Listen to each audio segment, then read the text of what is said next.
সুপ্রিয় শৌখিন মৎস্য চাষী ভাই ও বন্ধুগণ, আসসালামু আলাইকুম ভিউয়ার্স। আশা করছি সকলেই বরাবর মতো ভালো ও সুস্থ আছেন। তো মাছ চাষী ভাইয়েরা, আপনারা স্ক্রিনে যে পণ্যটি লক্ষ্য করতে পারছেন, এটি আপনাদের সকলেই চেনা পরিচিত মাছ, অর্থাৎ ব্লাড কাপ মাছের পোনা। তো মাছ চাষী ও খামারি ভাইয়েরা, আপনারা জানেন যে ব্লাড কাপ মাছ বাজারে ব্যাপক চাহিদাযুক্ত একটি মাছ। এই মাছের বাজারে 12 মাসই ভালো দাম পাওয়া যায়। তো চলেন ব্লাড কাপ মাছ চাষ সম্পর্কে কিছু সহজ পদ্ধতি জেনে আসা যাক। ব্লাড কাপ মাছ চাষ করতে হলে অবশ্যই আপনাকে শামুকযুক্ত পুকুরে এই মাছগুলি কালচারের জন্য দিতে হবে, কেননা এরা প্রচুর শামুক খেকো মাছ। এই মাছগুলি পুকুরের ঝিনুক এবং শামুক খেয়ে বড় হয়ে থাকে। অর্থাৎ আপনার পুকুরে যদি ঝিনুক কিংবা শামুক থেকে থাকে, তাহলে কিন্তু এই মাছটি আপনারা বিনা খরচেই চাষ করতে পারবেন।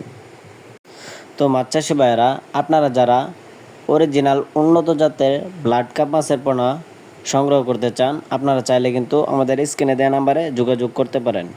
আমরা এই ব্লাড কাপ মাছের পোনাগুলি সারা বাংলাদেশের 64 জেলায় ফ্রি হোম ডেলিভারি সার্ভিস দিয়ে থাকি।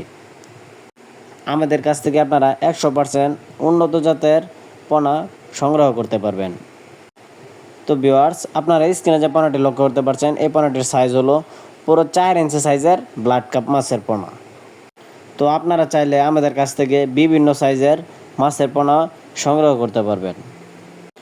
তো চলেন ভিউয়ার্স, ব্লাড কাপ মাছ কতদিনে বড় হয় সে সম্পর্কে আমরা কিছু তথ্য জানি। এই মাছগুলি মূলত আপনারা 1 বছর চাষ করলে ওজন আসে 6 থেকে 7 কেজি ওজন এসে থাকে এই মাছগুলির। তো আপনি চাইলে এই মাছগুলিকে 7 থেকে 8 মাস চাষ করেই বিশাল বড় আকৃতির গড়ে তুলতে পারবেন আপনার পুকুরে। তো ভিউয়ার্স, আপনারা যারা বাংলা মাছ চাষ করে লাভবান হতে চান, তারা ব্লাড কাপ মাছ অনায়াসে চাষ করতে পারেন। তো আজকের ভিডিওটি এই পর্যন্তই। সকলে ভালো থাকবেন। আল্লাহ হাফেজ।